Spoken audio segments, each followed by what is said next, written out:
Selamat pagi rekan-rekan peserta onboarding. Hari ini kita akan bahas materi terkait basic otomotif, yaitu tentang hybrid ya, dari modul dasar mobil bergerak. Nah, tujuan dari materi ini yang pertama adalah memahami bagaimana cara kerja mobil hybrid. Nah, kemudian kita akan bahas terkait dengan sistem hybrid ya. Nah, untuk sistem hybrid sendiri adalah kendaraan yang menggunakan lebih dari satu sumber tenaga.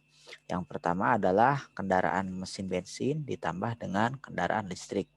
Jadi hybrid ini secara sederhana dikatakan sebagai satu mobil antar gabungan antara dua macam mesin, yaitu mesin bensin dan juga motor listrik. Nah, kemudian dalam proses mobil bergerak ya, ini adalah skema yang digunakan dalam komponen-komponen yang ada di dalam mobil hybrid. Di antara komponen tersebut adalah yang pertama mesin bensin, kemudian yang kedua adalah motor listrik, dan yang ketiga adalah baterai hybrid. Nah, yang pertama adalah saat mobil mulai bergerak dengan kecepatan dari 0 sampai dengan 40 km. Nah, saat itu yang digunakan adalah hanya motor listrik saja. Kemudian fase yang kedua yaitu saat mobil bergerak ya dari 40 sampai 80 km per jam. Maka yang digunakan adalah mesin bensin dan juga motor listrik. Nah, kemudian fase yang ketiga adalah saat akselerasi, yaitu mobil dalam kecepatan maksimal. Maka komponen mesin yang digunakan adalah ada mesin bensin, kemudian motor listrik, dan juga baterai hybrid. Dan yang terakhir adalah saat deselerasi atau mengalami perlambatan atau dalam posisi rem gitu ya, atau idle. Maka yang digunakan komponennya adalah baterai hybrid. Nah, berikutnya adalah FAQ atau frequently asked questions terkait dengan hybrid. Yang pertama, apakah kendaraan hybrid dapat berjalan dengan kondisi kehabisan bensin? Maka jawabannya adalah tidak. Karena sistem hybrid akan otomatis dimatikan ketika kehabisan bensin, meskipun level baterai dalam kondisi full. Kemudian pertanyaan yang kedua, apakah baterai hybrid bisa habis? Jawabannya adalah ya.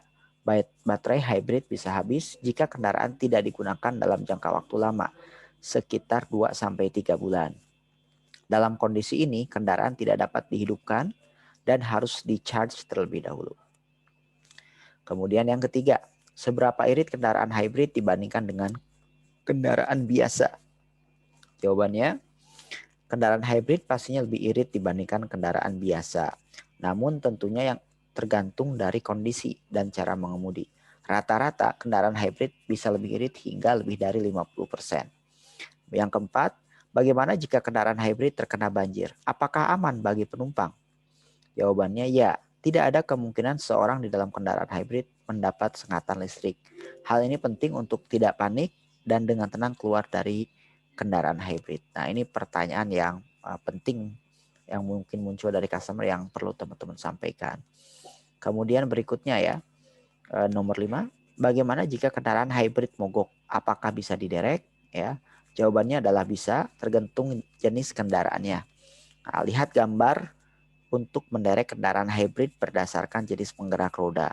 Jika kendaraannya itu penggerak roda depan, maka yang diderek adalah roda depannya.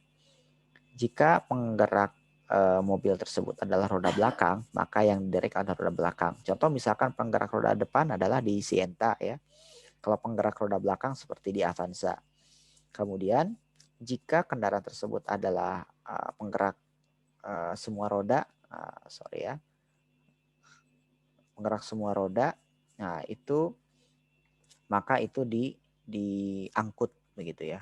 Jadi kalau di Toyota itu contoh ya, kalau itu penggerak roda depan, kemudian penggerak roda belakang, dan jika kemungkinannya itu four wheel drive ya, atau penggerak semua roda, maka diangkut. Nah, hal ini dilakukan supaya untuk bisa menjaga ya mesin dari hybrid tersebut gitu ya. Karena untuk hybrid kan penggeraknya ada dari mesin dan juga dari baterai. Kemudian yang keenam ya, sorry ini nomor 6. Bagaimana perawatan kendaraan hybrid? adakah cara khusus? Ya, jawabannya adalah tidak.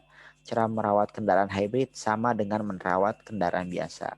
Cukup dengan servis berkala sesuai dengan buku pedoman dan dapat diservis di setiap bengkel resmi Toyota.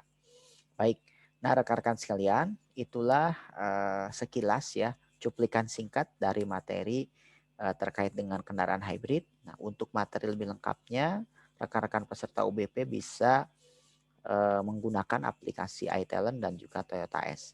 Terima kasih. Sekian dari saya. Selamat belajar.